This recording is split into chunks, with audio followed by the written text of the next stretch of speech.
Hi, everybody. Welcome back to another episode of Addiction and the Three Principles with me, gregsuchy, and my co-host Harry Durbitsky. Today, we're welcoming Michael Neill with us for a conversation about the difference between the concept of the three Ps and actually experiencing the truth. And I think this is a really great topic. This is actually it's one of the biggest questions I get from people that I'm working with is, I get this, I understand it, but I don't really feel it. So I'm excited to get into this topic, and I'll go ahead and hand it over to Harry real quick, and then we'll get going. Oh, great. When I was at the LA conference, Elsie got a standing ovation, and then after she mentioned that did a conference with Rohini and then this one, and she said what she really noticed was the ooh, ah feeling. And I think that's a little bit of what Michael's alluding to, is the difference between a concept, an intellectual idea, and a memorization, and even an ability to repeat, as Sid would say, like a parrot, mind, thought, and consciousness, and the truth. And I really love that. And within that, I had a question for Michael. I mentioned to him I would ask him this. And I think I know the answer. I think what happened, the question was, you were very successful before 3P. And to me, it takes a lot of courage to drop the old paradigms that you're teaching and go into this truth. And I thought I would like to hear a little bit about how Michael experienced that transition. And I think the answer is he just experienced his own inner wisdom at a deep level, and he had no choice. But that's just my words of what happens. That's how I see it anyway. So Michael, maybe I know it's usually not used to right off with a question, but that's a question from Harry to Michael. And your answer is pretty right. And I'll just add some context to it. So, I was pretty much at the top of a profession called NLP, and we taught people how to change their lives in 7 days or 3 days or however many days we happen to be running our seminars for. And there was a lot of really good stuff in there, and people did get a lot of genuine insight. They would get some real change. But it used to bug me that we weren't the happiest people in any room we walked into.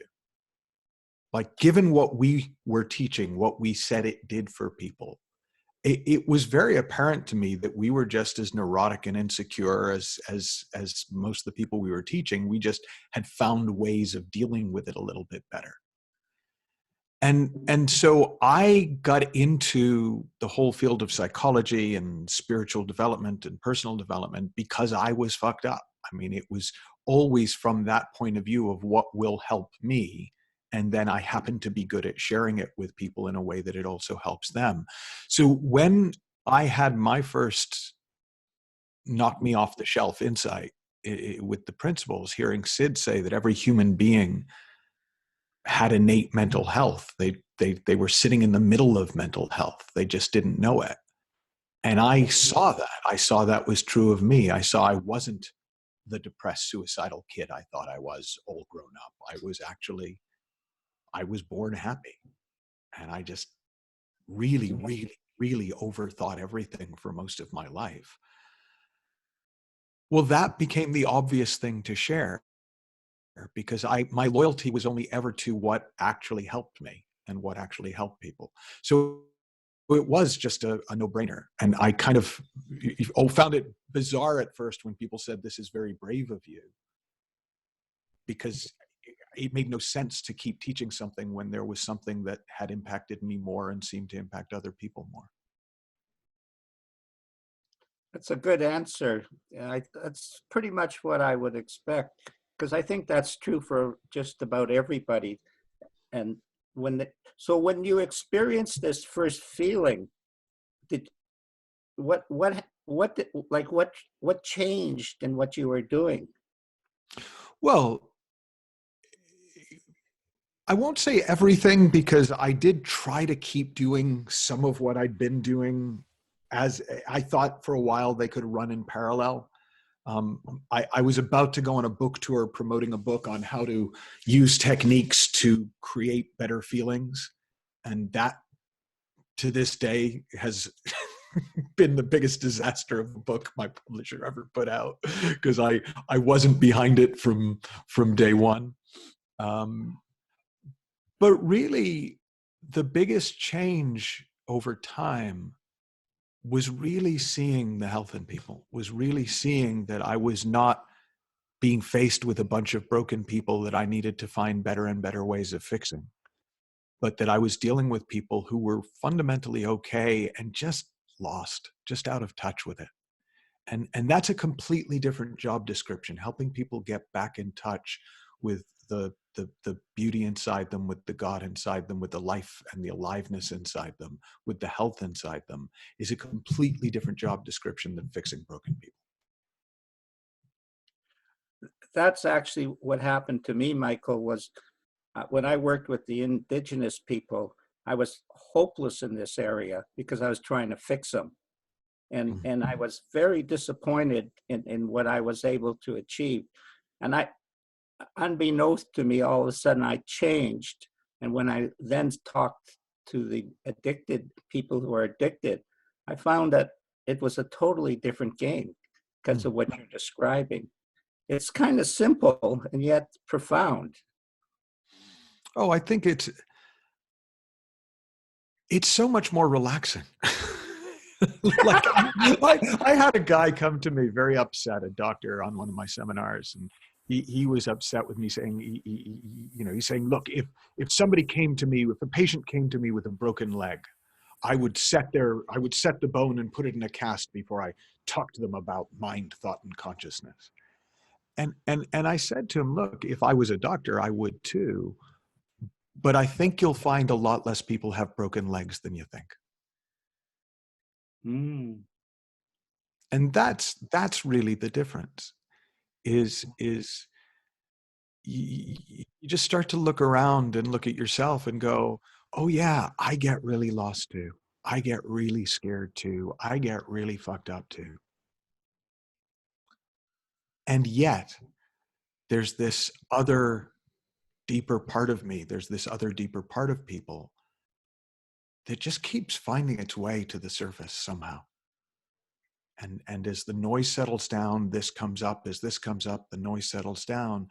And it's just a really different experience of who you are, and a really different experience of life that comes from that place.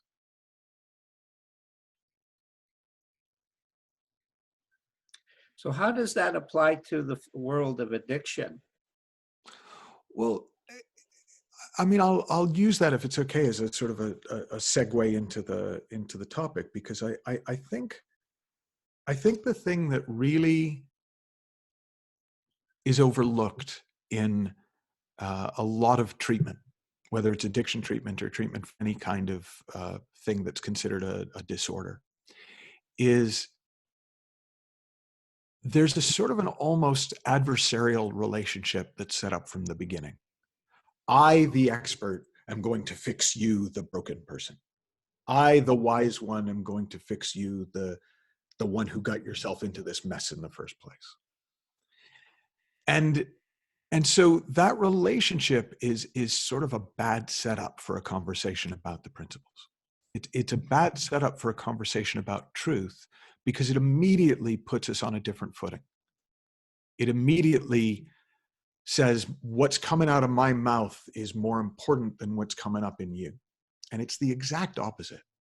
What's coming out of my mouth, hopefully, is a reflection of a pointer to what's possible, what I've seen, what is in you as the person listening. But if I talked about ponies and you got an insight into your own true nature, into your own health, that would be an amazing, powerful conversation.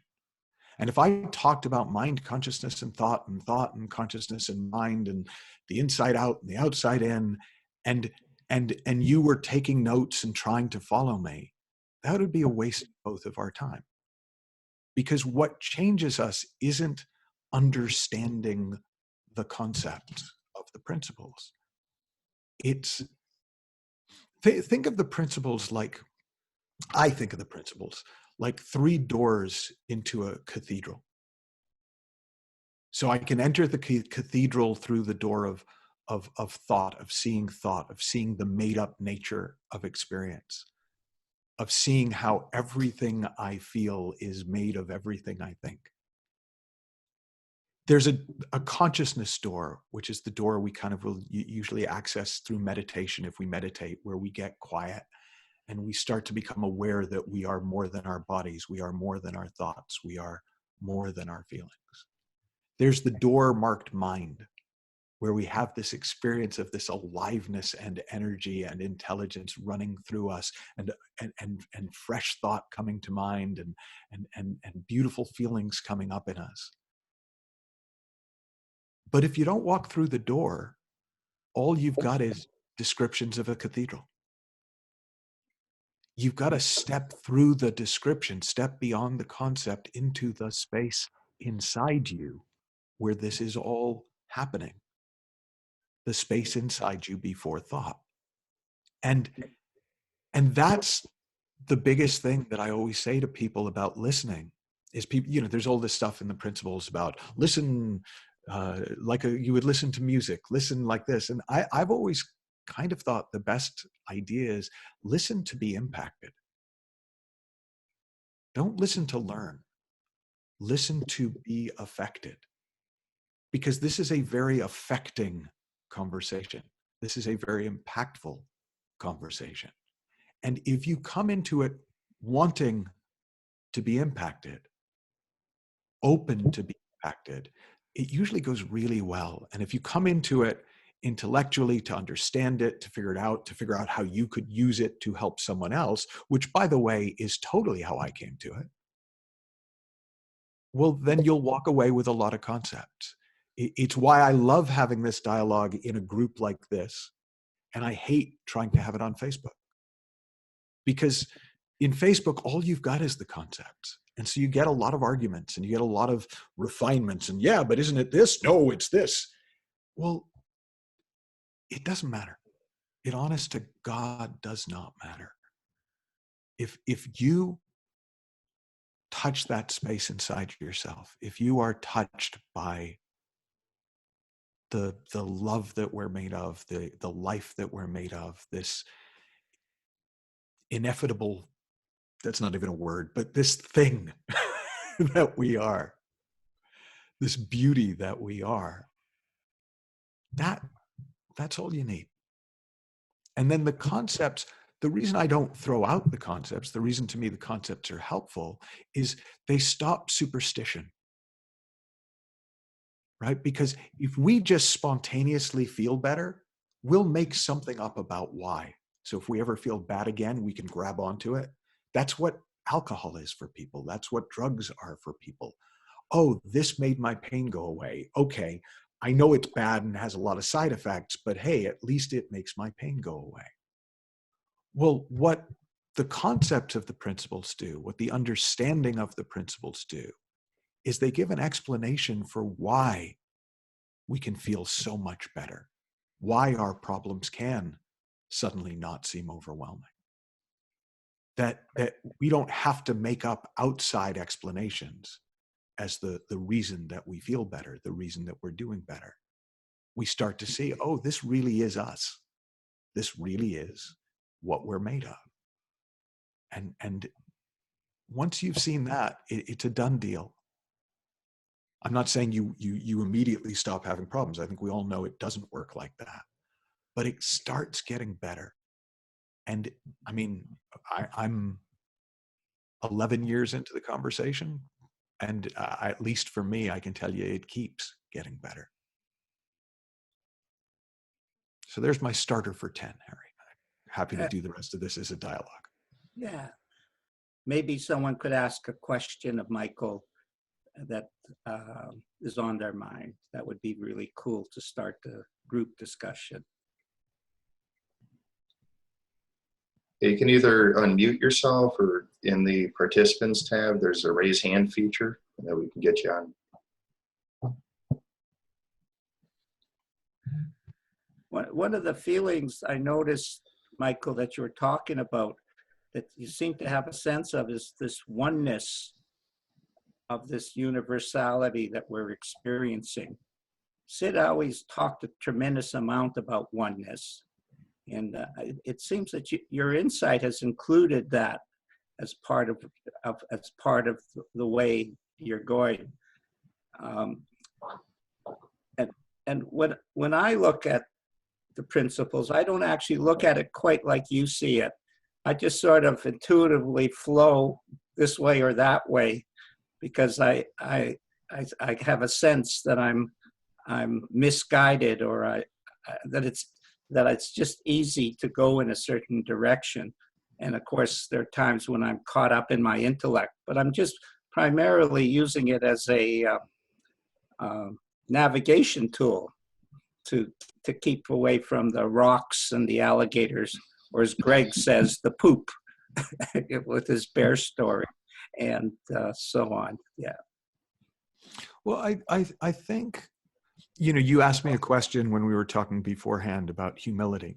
And I think the two things, and this is about oneness for me, that I learned, one from Sid and one from Judy, actually his wife. So that line of Sid's, that humility isn't thinking less of yourself, it's thinking of yourself less, changed my life. I used to love teaching and coaching to the point where it was the only time I felt truly at peace. And so my solution was kind of a natural one. I tried to teach and coach 24/7. Pretty much if I wasn't sleeping, I was trying to work, because that was when I was at peace. And there was something about that quote of Sid's, that humility isn't thinking less of yourself, it's thinking of yourself less, that made me realize the reason that I was at my best, at my most peaceful, at my most quiet when I coached and taught, was because that was the one time I wasn't on my mind at all. I just never thought about me. I never have. It hasn't, I don't know why, but I've never seemed relevant when I'm teaching and coaching. And I started to think, wow, I wonder if I don't have to think about myself when I'm not teaching and coaching. I wonder if I don't have to think about myself 24/7 when I'm not distracted. And it turns out that when you're not preoccupied with you, oh my goodness, life is really cool. Like, it's a really big world when you're not the only one in it, when you're not at the center of it. And the place where I struggled most was at the end of seminars. So after big seminars, I used to do these big 500-600 people seminars, and people would come up and, they were very grateful and they would express their gratitude. And I would cringe inwardly, and I would do my best to smile and go, oh, thank you. Yeah, you're welcome. Oh, good. I'm glad it worked. And just couldn't wait to get out of there. And then I was sitting next to Judy Banks at a conference, and it just occurred to me to ask her, because I thought, well, Sid was a really humble guy by everyone's description. I said, did Sid find it really difficult when people would come up to him after a talk and just heap praise on him? And she looked at me like I was crazy and said, no, never. And there was something about that where I just went, oh crap, I am making this whole thing up. I'm making up ego. I'm making up humility. I'm making up that I'm helping all these people. I'm making up that I shouldn't like that I'm helping all these people. I make the whole thing made up, top to bottom. And I found that I'm so rarely bothered because it's not about me. I don't even have to like, oh, no, it's not about me. It's just not about me. And I think my favorite line of Sid's that I've been sitting with a lot lately around oneness is to experience what you're looking for, you have to let go of all thinking of separation between the spiritual and the material. And to me, that's the heart of oneness. It's not the spiritual and the material.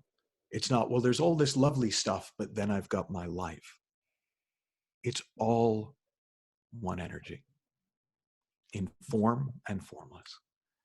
And when I see that, all the boundaries dissolve and life gets really cool. And when I don't see that, when there are edges, it gets kind of edgy. and that's the game.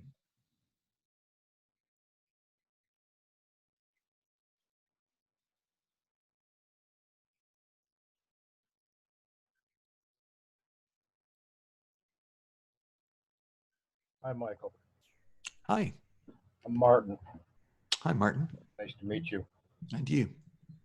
I think you kind of answered the question that I had when you just were explaining that, because I'm not sure if I mean, it's always been very difficult to put this into words, because I had an incident that happened years back during a scuba diving accident where I kind of slipped into this space. And I didn't know it at the time because I didn't know what happened. For years, I just had no idea what that was until I stumbled across the three principles. And it makes so much sense now. I just went into a place where I wasn't in the I anymore. There was no me. It was like I became I became pure conscious love and everything else. But I don't want to say I'm trying to understand it, because I'm really trying to get away from the intellect and trying to really know what that was about. Mhm. So I can live my life more towards that space. Yeah. But I don't recollect any thinking in that space, because if I was anything, I was the thought. I was pure love. I was the whole space. I became it. And just as fast as I went into it, I came out of it. And I believe that's what saved my life during the scuba diving accident, because I was in such a panic. I had no idea what to do anymore except surrender. And that space took over, which actually saved my life. I wouldn't be here today if it wasn't for that. Well, I think that's at the heart of most recovery. Yeah. Is, you know, they talk about it as hitting bottom. Yeah. But it's the same thing. It's sort of like the universal safety net. When we really have gone past our own resources, we suddenly discover the ultimate resource. I have some thoughts on what you said, but if there was a specific question, The specific question was, I just don't remember any thought in that. Like, I didn't think this is beautiful, or this is so. The thinking part of that is only in my being today. I mean, I'm not sure. I don't know. See, I get lost in all of it because there's no real words to describe any of it.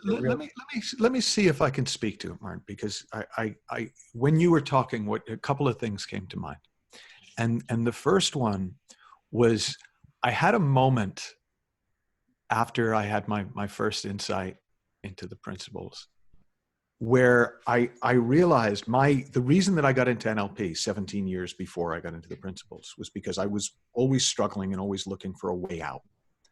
And my way out was usually self-help books, right? That was my drug of choice. And I had over 3,000 at one point, and I had read them all. I actually wound up running 2 bookshops so that I had access. And there was this Tony Robbins book that I read, and he had this exercise where you turn down the volume on the voice inside your head, like a volume knob. And I had a moment of, it might have been a very small moment, but of what you're describing, of no thought, just space, just love, just peace. And I realized 17 years later that if the next sentence in the book had been, that's your true nature, that is always present underneath the noise of thought, my life would have turned out completely differently than when the next sentence was, you liked that technique, here's 7,000 more. And so for me, the thing about having touched that space, the rest of your life is just about increasing the depth and purity and duration of time that you spend in it, because it's not going anywhere. Wow, that's great. I appreciate that so much, because, you know, when I clicked off the mute and I was going to talk, I suddenly became extremely nervous and fearful to talk. And that's the way I've always been. And I'm learning to live beyond that, you know, a little in that other space where I don't have to be afraid. I don't have to live in fear. I don't have to live with anxiety. I lived with that, most of that, with that all my life. And so that made perfect sense when you said that. It just takes time to work towards getting back to that place, I guess, you know, because I'm very new at this. It does when it does, and it doesn't when it doesn't. Right. Like that's the good news and the bad news is the bad news is there's nothing you can do to make yourself quiet. The good news is, since there's nothing you can do to make yourself quiet, you don't have to do anything. Nice. Thank you, Michael. Thank you. Yeah, and it's not so much about getting back to that place. We're already there. That's the key to this whole thing, is we're always there, except that we forget that we are. We come up with these stories about why we're not. You know, I'm a victim of circumstances in my childhood, and so I'm still a victim today because of what happened to me. You know, things like that. We carry these stories with us. So it's not really about getting back to it. We're still there. We're always there. We never lose it. We just lose sight of it. So it's really just about shifting our attention away from our self-created story and just seeing what's still there, what's always there. And Martin, what happened when you had your accident was that you dropped that story. It's like, oh crap, I'm drowning. I'm going to die. And at that moment, you had no more need for the story of me. You were just present to who you actually are. And what you experience, and what I experienced when I had mine, you know, whatever you want to call it, my experience back in 2012 was, I realized that I met me for the first time in my life. I met me. I met the true essence of who I am and who all of us are, and that connection between all of us. And it doesn't always, it isn't always accepted that well when I say it, but I met God that day. I truly believe that. Was that I met that true core essence of who we are, and that connection between all of us, which is the thing that we call God. That source energy, that just beauty behind life that is always there, always accessible, always present. If we just let go of that story long enough to see it. There is no intellectual understanding of the three principles that will truly help you. It can make you feel a little better for a moment. It's no different than having any other technique, if all it is an intellectual understanding. But when you have that true experience of the three principles in action and see it, that is the life-changing part. And that's not to say don't learn more about the principles. You know what? If you haven't had your own experience yet of the three principles, keep reading Sid. Keep, you know, anything that helps you kind of touch that space. Go for it. There's nothing wrong with meditation. There's nothing wrong with going for a hike out in the woods. There's nothing wrong with baking a cake if that's what gets you in that quiet space. But just realize that what you're experiencing in that space is you. It is not the technique that you're experiencing. All these techniques ever do when they appear to work is they help distract us from our distractions. And then we get to see what's already there.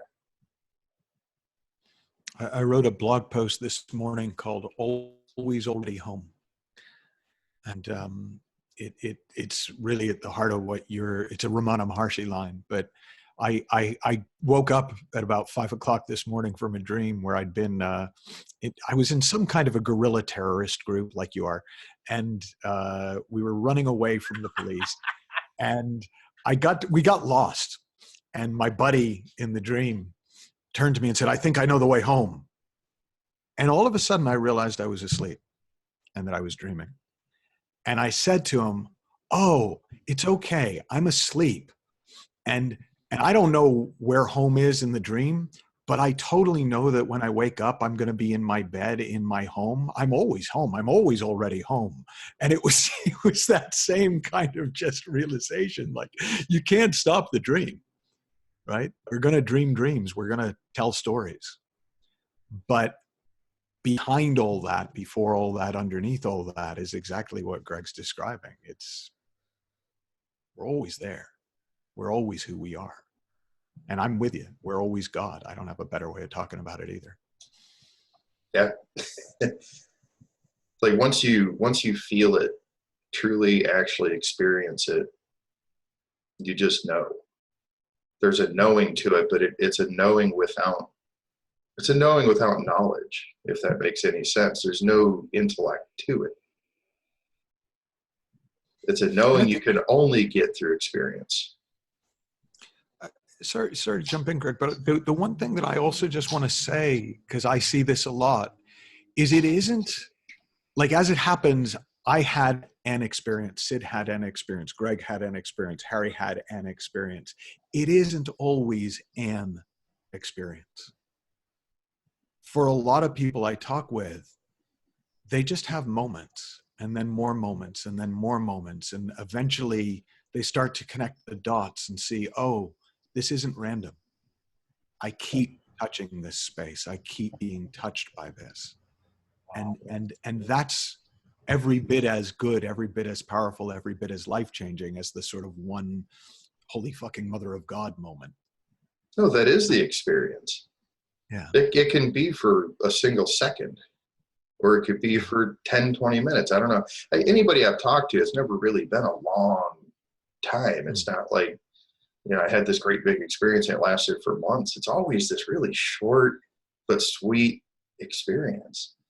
And it can happen at any time. You can just be driving down the street and just suddenly you're in that feeling. It's such a cool thing. That's the experience right there. Maybe I could, yeah. sorry, maybe I could say something to, I just see owner there. I had an experience in Salt Spring Island that was extremely similar to what you were talking about. And then I lost my gratitude, and I went into a lot of insecurity. And then truthfully, I didn't want to go where Sid was moving. And for 35 or so years, I did that with a feeling that I wasn't really living in the principles. Yet I had a guidance counter. That experience had guided me through about 1 million experiences that I needed to experience to complete what Michael was talking about. I was immature. I had bad habits. I had all this stuff, and God, or mind, mentored by mind, took me, and it turned out perfect. And that's what's happening to you, perfection. Except you've got this beautiful gift, that experience, and that's what will carry you for the rest of eternity. That experience of being going inside and then experiencing the stories, as Greg says, or the beliefs that we have, and dropping them until we're clean. And when we're clean, we're just relaxed and have gratitude. That's a good place to be.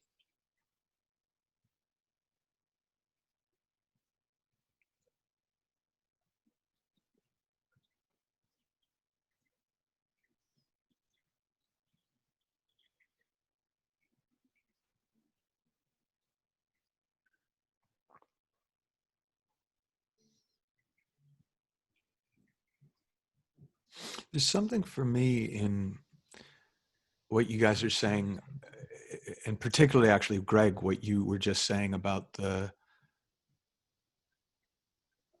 ordinariness of it. Sid used that word a lot, and I didn't necessarily know what he meant, but the way that makes sense to me is it sounds really special what happened to Martin. It sounds really special what happened to Harry, what happened to Greg, what happened to me, maybe what happened to you.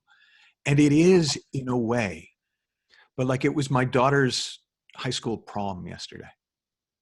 And Nina and I were just like in tears, and just, it was the most special thing that we were feeling, just watching our little girl all grown up. And then we were looking at all these other parents having the exact same experience of their little boys and little girls all grown up. And it's that thing of, yeah, it's the most special thing in the world to us, but it's the most ordinary thing in the world for human beings. To wake up to this in little ways and big ways, to have this experience in little ways and big ways. And there's something about that that levels the playing field in a really helpful way. You know, we not only can all experience it, we do all experience it. It's just most of the time we don't notice, or we think it's something else, or we think there should be trumpets and bugles playing when it happens. And if they're not, we don't count that one. But yeah, that was cool, but it wasn't the experience. It's all the experience. It's the experience of life moving through us. It's the experience of aliveness. That's what we got. That's what we are. I can say something real quick. Yeah, Michael, I mean, I think that was the most enlightened moment that I had. The best feeling I had was that incident wasn't just about me. It was about everybody in this world. I had always made it about me, which made it feel like there was something about me that had happened, whether it was good or bad. I tend to go towards the bad, but I didn't understand it because it happened to me. When I realized that we all have that, I just felt so connected to so many things. I mean, it was so important. Well, and I think it's particularly important in the addiction community, because for so many people in the addiction community, specialness is a curse, right? It's yeah, but I'm different. I get all that, but you don't know my story. And of course that's true. But that sense of specialness totally works against us. It becomes a burden, even if it starts out being cool, because now it's all on us. It's us against the world. It's us for the world. It's us and when you separate out, when you start feeling different in any real way, it hurts. We're cut off from the whole. We're not made to live cut off from the whole. We are of the whole, and trying to go through separate from everything, separate from this one energy. I mean, we can't really, but it feels like we can. And that hurts. And your drug of choice was the medicine that you used to deal with that pain. But if you don't create the separation, if you don't buy into the separation, if you don't create the pain, you don't need the remedy.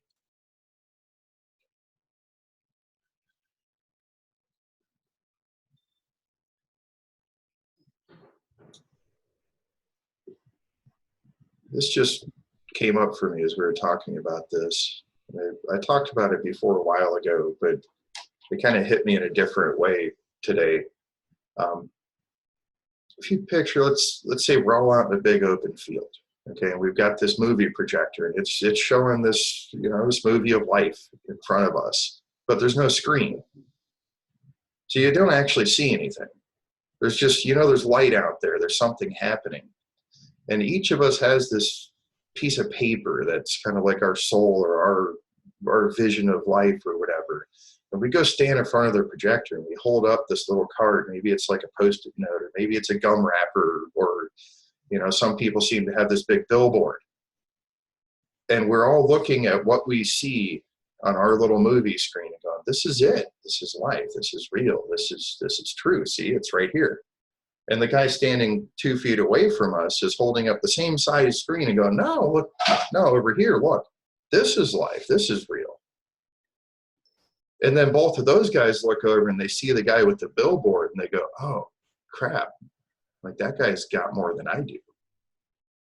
And what they missed was that all the guy did with the billboard was he unfolded his piece of paper. We're walking around limiting ourselves to just these small parts of an experience of life by believing that this, right here, this is true. And we've limited ourselves from experiencing the rest of it. And the beauty of this projector is that it's infinite. And it's a full 360-degree experience.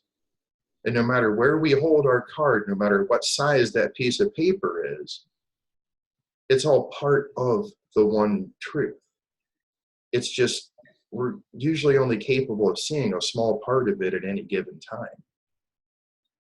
And yet we have the ability to see it all. If we don't limit ourselves to that size of piece of paper that we're holding, or if we just learn to unfold it and realize that it is also infinite. We always have access to that. It's our birthright. It's our core essence, every single one of us.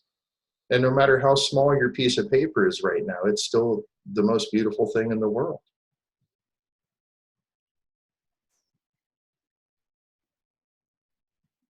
Like a cat hanging on your shoulder.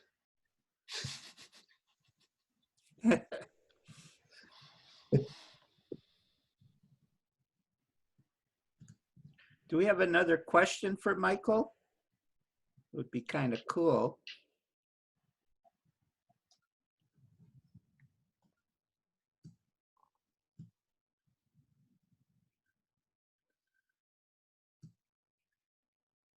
I guess not.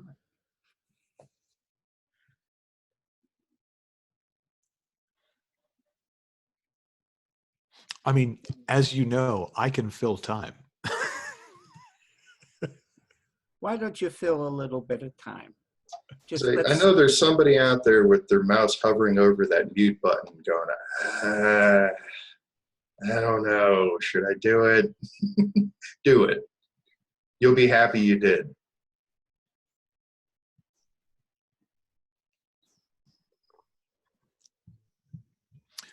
The suspense is killing me.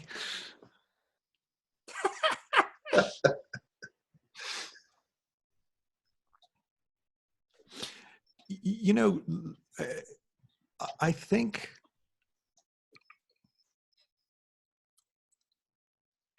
I'm going to make up that one of the reasons that there aren't a lot of questions is that when you get quiet, there aren't a lot of questions. The questions come back when you noise up. Now, that doesn't mean that, you know, all questions are noise.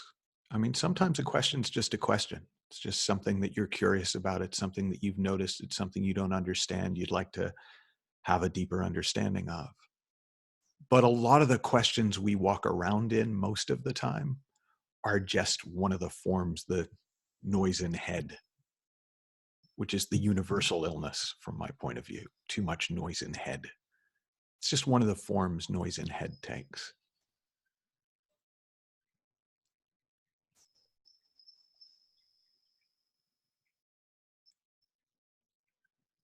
There's a concept in the Sufi tradition of the unquenchable thirst, and it says this, that the idea is that you want to cultivate an unquenchable thirst, not for knowledge, but for spirit, for aliveness, for love, for this feeling that we're all alluding to in our different ways, this feeling of oneness, this feeling of no separation, this feeling of one being 7 billion forms.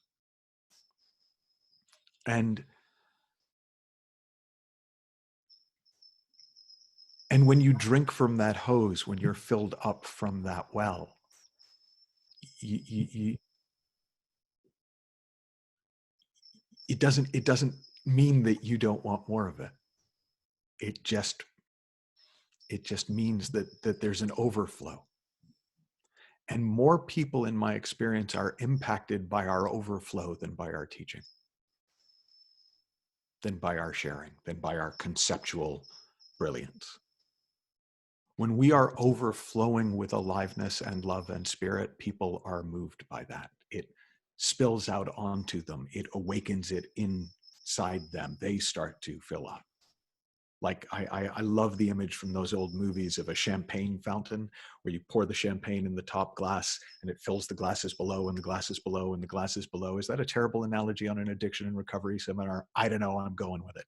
And it just fills up all the way down. Well, that to me is the essence of this. As we fill up with love, with source, with God, with aliveness, it overflows onto everyone around us. And that's our impact in the world, whether we're teachers of this understanding or we're just that plumber who comes round and people find themselves oddly at peace when the plumber is there. We're the school teacher that has more of an impact on the kids than just teaching. We're the friend who's just a great friend. Like, that's the gift of this. And it's your overflow that changes the world. But in order to overflow, you have to allow yourself to fill up. Yeah. It looks like Marnix is ready to have his glass filled. Go for it, Marnix. Hey guys, hey Kat, hey Michael. Oh, I come after the cat? Thank Yeah, you. you do. No, You know why. I'm not sure if I have a question, but you know what just struck me is we are looking for spectacular things all the time, and this isn't spectacular, but at the same time it is. So I've been coaching a woman for 2 months, and she always said, every time she said, I'm so afraid to let go. Because I'm not sure what I will see when I get to the other side. And the last time I talked to her, it was tomorrow with the last session, she said, I was sitting in my garden and I had all these thoughts running through my head. I just laughed a little bit about them. I said, that's what you are. It's just that. And I totally forgot. I call it the most beautiful disappointment in my life when I saw the thing we're talking about here right now. And it is really small. And it isn't. Yeah. You know, I used to do a thing at the beginning of groups where I would ask people if they were at home, if they were in that place in them. And generally speaking, in the group, there'd be a few people who would say yes, there'd be a few people who would say no, and there'd be a lot of people who said, what the hell are you talking about? I never got past the end of day one before everybody could answer yes or no. We know this. We all know this place. It's just we're often unfamiliar with it. We don't. There's a great Winston Churchill quote that most men stumble across the truth from time to time and then get up, dust themselves off, and carry on as if nothing happened. We don't realize the significance of that beautiful disappointment. And when we start to, it stops being remotely disappointing. And we recognize it for what it is. It's home. It's our true nature. And I'm sort of with you. I'm always wary when talking about this, that it makes it seem so magical, mystical, distant in the heavens. And it kind of is, and it kind of really isn't. And when you're in that space, you know exactly what we're talking about. When you're not, we sound like we're rambling, raving idiots. But hey, that's the gig. Yeah, you have a lot of clips on the internet with Papa G and Muji even, of people who like they see their true nature, and they all laugh like it's almost like the best joke in the world. I had that as well. It was, and that's the funny thing. At that point in my life, I started to see the total realness of paradoxes. You know, paradoxes don't hurt me anymore. They don't confuse me anymore. I think they're completely normal. I see them all day long. So that's changed as well. And the fact, I guess, that, you know, I had a few beautiful, life-changing oneness experiences. I had the drowning when I was young, stuff like that. But I just realized I have many enlightenment moments all day long. I just don't call them that way. Yeah, and that's really good to remember if you're listening to this and thinking, okay, so basically I need to drown. Okay, got it. Yeah. One of the feelings at the conference, Michael, was this feeling of unity, where you can sort of feel it a little bit here. The power is not with Michael. The power is in mind, or spirit. I like spirit better than mind, but it's the same. And this feeling of unity, I can sense here, there is a need for people to see what Michael's talking about. You have just as much as he has, and sometimes more in the moment. And it's important for Sid's message was never about Sydney Banks. It was always about you, what you experience. And the greatest ego I had was I worshiped Sydney Banks, the man. And that held me back for years and years and years, because I was worshiping an idol. And he was never talking about that. And this sense at the LA conference that just finished was that we're all in this together. And as each one of you feel what you can share, you'll be able to find ways to help this grow in a pure way, not in a quantity way, but in a pure way. And the purity of the truth, the purity of the principles is what Sid's message is. It isn't about big and getting more and more people. And the beginning's point is you've got as much if you take a look as everybody else. You don't need to keep going for more training and stuff.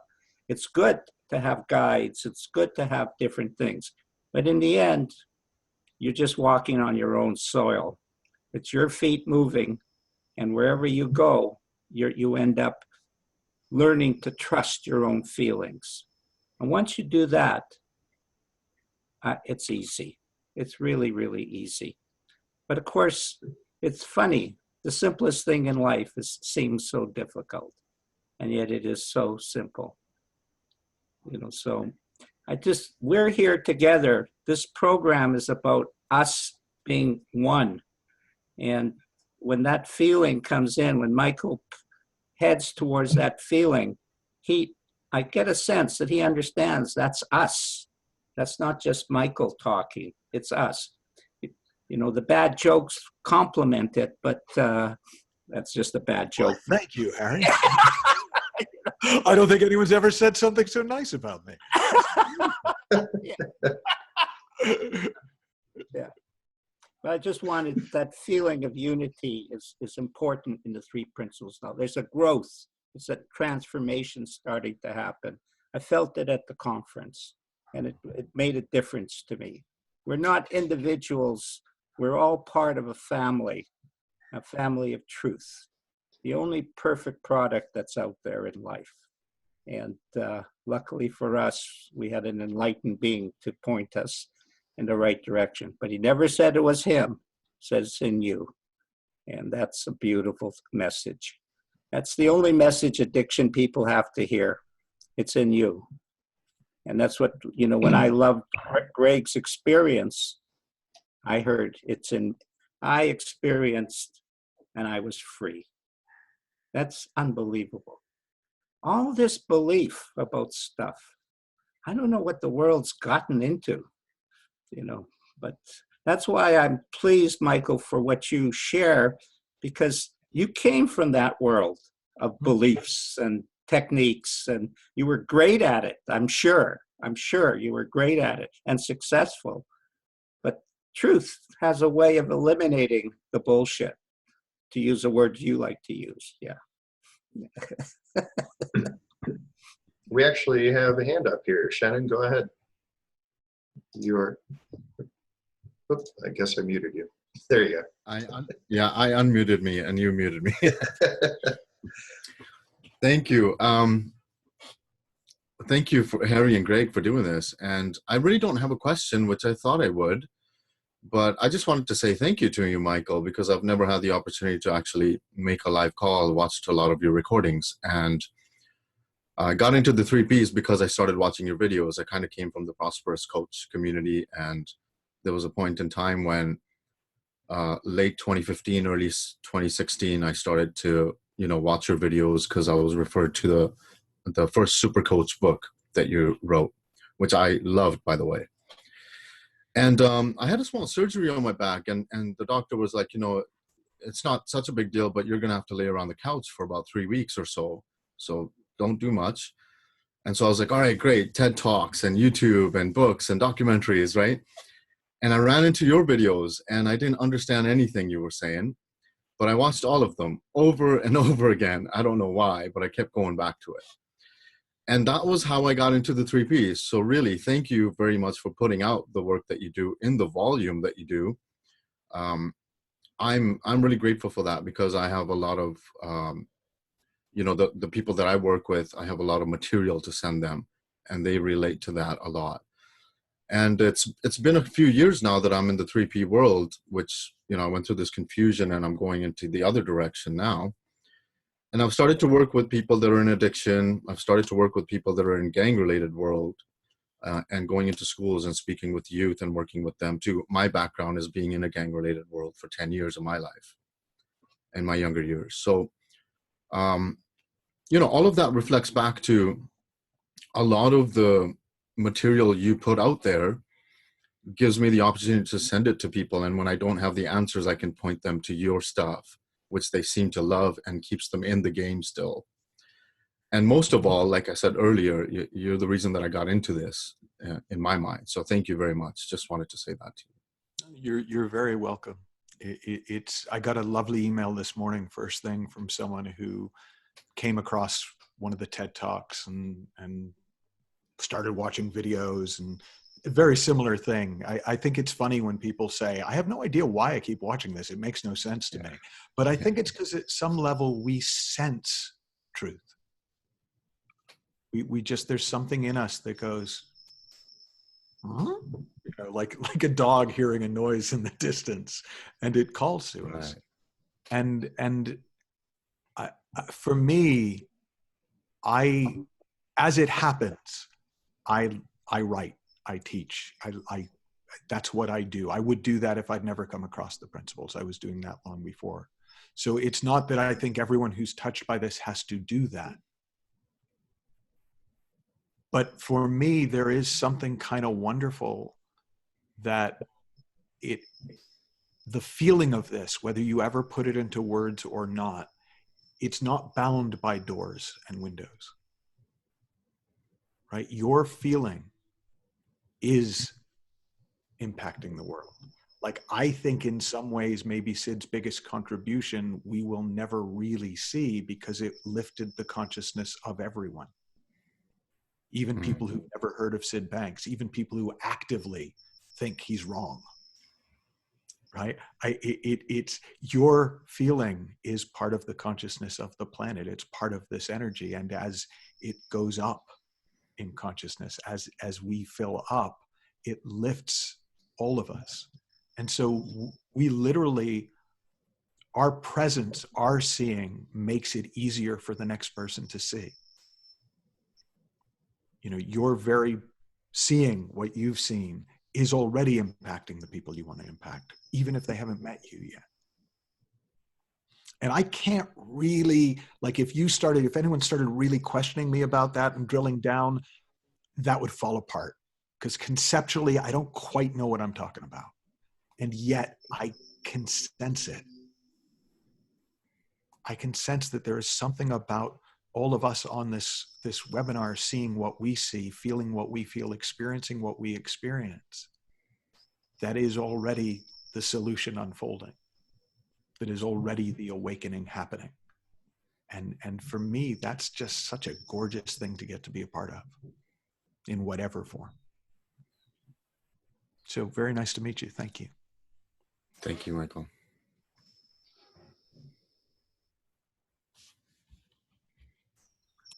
Bob and Marty have their hand up. I don't have a question. I was just responding to what Michael said.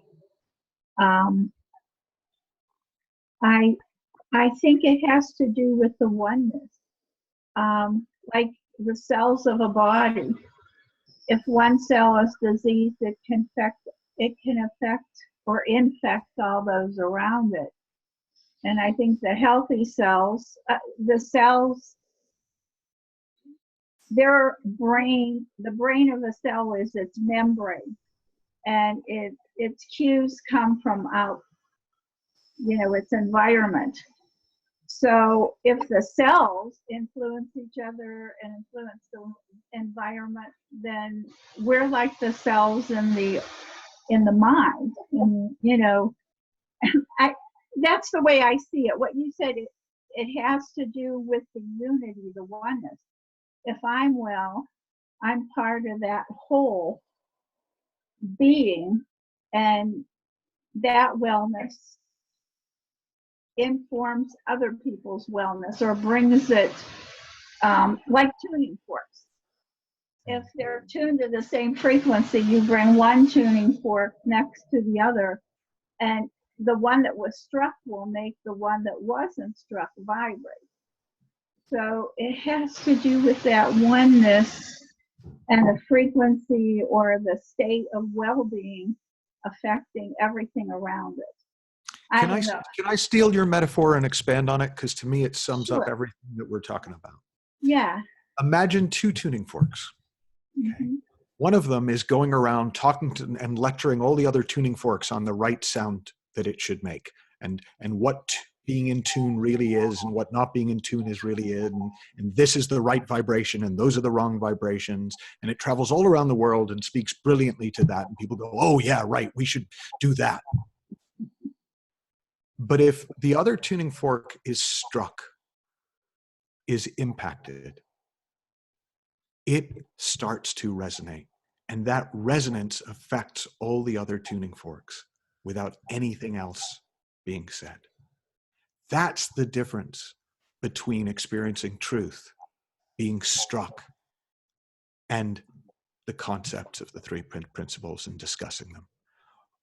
Discussing the concepts can be helpful within the experience of truth. It can strike people and cause them to experience truth, but it's the vibration of truth that changes the world. It's the vibration of truth that takes us out of addiction. It's the vibration of truth that heals the world. And that's the essence for me of why that topic, even though I didn't remember it at the beginning, but that is why I love that this is what we're talking about here today. So thank you. Nice to see you guys. Nice. Good to see you, Michael. Yeah. And by the way, you were the introduction to the three principles for us too. Oh, lovely. Thank you.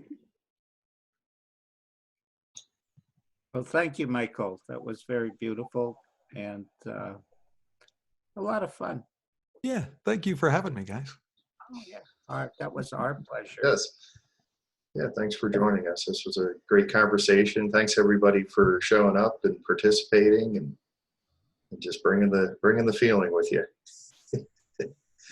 We go to unmute everybody so we can say thank you and goodbye and all that. And love you all and have a great rest of your day. Thanks, guys. Bye, everyone. Thank you. Bye, Michael.